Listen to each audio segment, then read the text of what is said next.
ಅಪಾಯಕಾರಿ ಸ್ಪೀಡ್ ಬ್ರೇಕರ್ನಿಂದ ಮಹಿಳೆಯೊಬ್ಬರ ಸಾವಿನ ಘಟನೆ ಹಾಗೂ ಮಾಧ್ಯಮಗಳಲ್ಲಿ ಪೊಲೀಸ್ ಇಲಾಖೆಯ ಮೇಲಿನ ಟೀಕೆಯನ್ನು ಗಮನದಲ್ಲಿಟ್ಟುಕೊಂಡು ಬೆಳಗಾವಿಯ ಪೊಲೀಸ್ ಆಯುಕ್ತ ಭೂಷಣ್ ಭೋರ್ಸೆಯವರು ಸ್ಪೀಡ್ ಬ್ರೇಕರ್ಗಳಿಗೆ ಮಾರ್ಕಿಂಗ್ ಮಾಡುವ ಕಾರ್ಯವನ್ನು ಆರಂಭಿಸಿ ಕಾರ್ಯತತ್ಪರತೆ ತೋರಿದರು. ಇದೇ ವೇಳೆ ಕೆಲಸ ನಡೆಯುತ್ತಿರುವ ಸಂದರ್ಭದಲ್ಲಿ ರಸ್ತೆ ಅಪಘಾತದಲ್ಲಿ ಗಾಯಗೊಂಡಂತಹ ಯುವಕನಿಗೆ ಫಸ್ಟ್ ಏಡ್ ನೀಡುವ ಮೂಲಕ ಮಾನವೀಯತೆ ಮೆರೆದರು.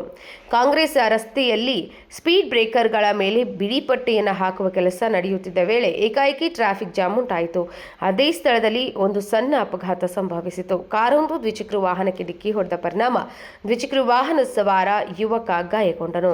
ಅಲ್ಲಿ ಹಾಜರಿದ್ದಂತಹ ನಗರದ ಪೊಲೀಸ್ ಆಯುಕ್ತ ಭೂಷಣ್ ಭೋರ್ಸೆ ಅವರು ತಕ್ಷಣವೇ ಘಟನೆ ಸ್ಥಳಕ್ಕೆ ಧಾವಿಸಿದರು. ಪರಿಸ್ಥಿತಿಯನ್ನು ಪರಿಶೀಲಿಸಿ ಅಲ್ಲಿ ಇದ್ದ ಪೊಲೀಸರಿಗೆ ತಕ್ಷಣ ಸಹಾಯ ಮಾಡುವಂತೆ ಸೂಚಿಸಿದರು. ಪೊಲೀಸ್ ವ್ಯಾನಿನಲ್ಲಿ ಇದ್ದ ಫಸ್ಟ್ ಏಡ್ ಮೆಡಿಕಲ್ ಬಾಕ್ಸ್ ಅನ್ನು ತರಿಸಿ ಗಾಯಗೊಂಡ ಯುವಕನಿಗೆ ತಕ್ಷಣ ಪ್ರಥಮ ಚಿಕಿತ್ಸೆ ನೀಡಲಾಯಿತು. ಆಯುಕ್ತರು ಸ್ವತಃ ಚಿಕಿತ್ಸೆಯ ಮೇಲ್ವಿಚಾರಣೆ ಮಾಡಿ ಖಚಿತಪಡಿಸಿಕೊಂಡರು. ನಂತರ ಯುವಕನನ್ನ ಮುಂದಿನ ವೈದ್ಯಕೀಯ ಪರೀಕ್ಷೆಗೆ ಕಳುಹಿಸಲಾಯಿತು. ಕಾಂಗ್ರೆಸ್ ರಸ್ತೆಯ ಸ್ಪೀಡ್ ಬ್ರೇಕರ್ಗಳಿಗೆ ಮಾರ್ಕಿಂಗ್ ಮಾಡುವುದು ಕೆಲಸವು ಅಪಘಾತಗಳನ್ನು ತಡೆಗಟ್ಟುವ ಉದ್ದೇಶದಿಂದಲೇ ಆರಂಭಿಸಲಾಗಿತ್ತು. ಆದರೆ ಕೆಲಸದ ಸಮಯದಲ್ಲಿ ಉಂಟಾದ ವಾಹನ ದಟ್ಟಣೆ ಕಾರಣ ಈ ಸಣ್ಣ ಅಪಘಾತ ಸಂಭವಿಸಿತು. ಸಕಾಲದಲ್ಲಿ ಸಹಾಯ ದೊರಕಿದ ಕಾರಣ ದೊಡ್ಡ ಅನಾಹುತವೇ ತಪ್ಪಿದೆ.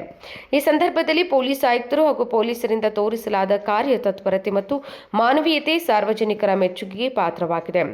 ಆಡಳಿತವು ಕೇವಲ ಕಾನೂನು ಸುವ್ಯವಸ್ಥೆ ಕಾಪಾಡುವುದಷ್ಟೇ ಅಲ್ಲದೆ ಅಗತ್ಯವಿದ್ದಾಗ ನಾಗರಿಕರ ನೆರವಿಗೂ ಧಾವಿಸುತ್ತದೆ ಎಂಬುದಕ್ಕೆ ಈ ಘಟನೆ ಸಾಕ್ಷಿ ಆಗಿದೆ. Vinod Kolkar, KMM news, Belagavi.